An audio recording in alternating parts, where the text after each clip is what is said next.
अस्सलाम वालेकुम क़ारीन कराम। चुड़ैल पुरस्कार और सच्चे वाक़यात की अनोखी कहानी के साथ आपके सामने हाज़िर खिदमत हैं। आज जो वाक़या मैं आपके सामने ला रही हूँ, ये मुझे ग्रुप में से एक बच्ची ने अपने आप बीती बताई है। उम्मीद है कि दीगर वाक़यात की तरह ये भी आपको पसंद आएगी। आइए इसकी ज़ुबानी सुनते हैं। मेरा नाम मायरा है। आज मैं आपको अपनी आप बीती सुनाना चाहती हूँ।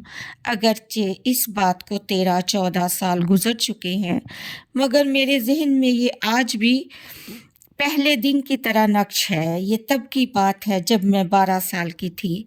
मेरे दादा अब्बू की एक बड़ी आलीशान सी हवेली थी। अब्बू बताते हैं कि ये हवेली बहुत ही कदीम थी और साल हर साल से हमारे आबा और अजदाद इस हवेली में मुकीम थे।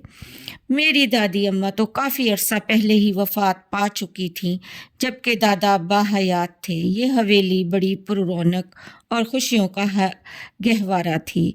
मेरे सारे चाचू हवेली में क़याम पजीर थे, माँ सवाए मेरे अब्बू के। सिर्फ हमारा घराना था जो हवेली से परे अलग मकान में रहता था।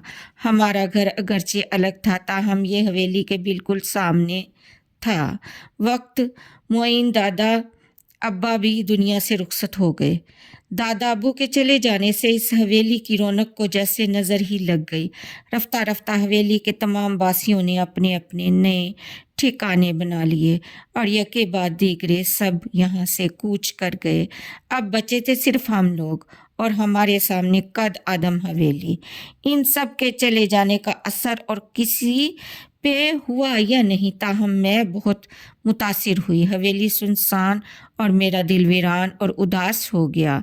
चूँकि मैं अपना पूरा दिन हवेली के मकीनों के दरमियान गुजारती थी और अपने कज़नों के साथ खेला करती थी, तो ये बात मेरे लिए बाइसे तकलीफ़ थी कि अब मैं किसके साथ खेला करूँगी। हवेली की खामोशी देखकर दिल डूबता था, सबकी याद सताती थी।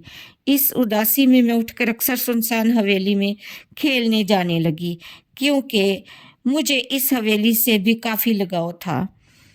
मैंने अपनी बोरियत दूर करने के लिए तने तनहा हवेली में चले जाना और पहरों इस सुनसान हवेली में अकेले खेलते गुजार देनी।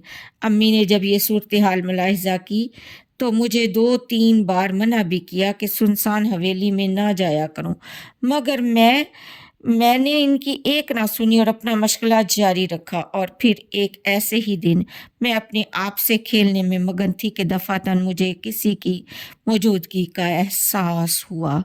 मुझे लगा कि जैसे कोई सीढ़ियों में मौजूद है।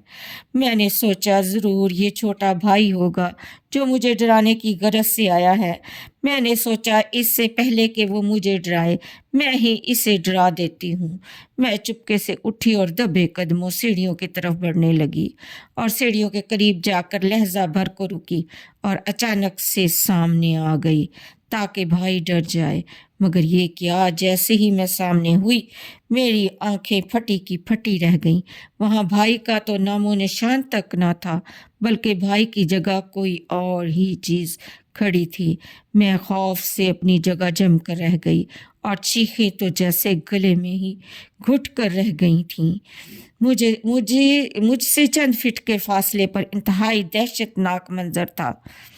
दिल था कि धड़कनें तेजी से तेज तर हुई जा रही थीं। क्या देखती हूँ कि बलाई सीढ़ी पर एक अजीब अलखलकत मखलूक खड़ी थी। मैं क्या बताऊं कि इसका सरापा कैसा था। इसका जिस्म तो इंसानों जैसा था, मगर चेहरा बिल्ली की मानिंद था। वो बिल्ली की तरह हाथों पैरों के बल खड़ी थी।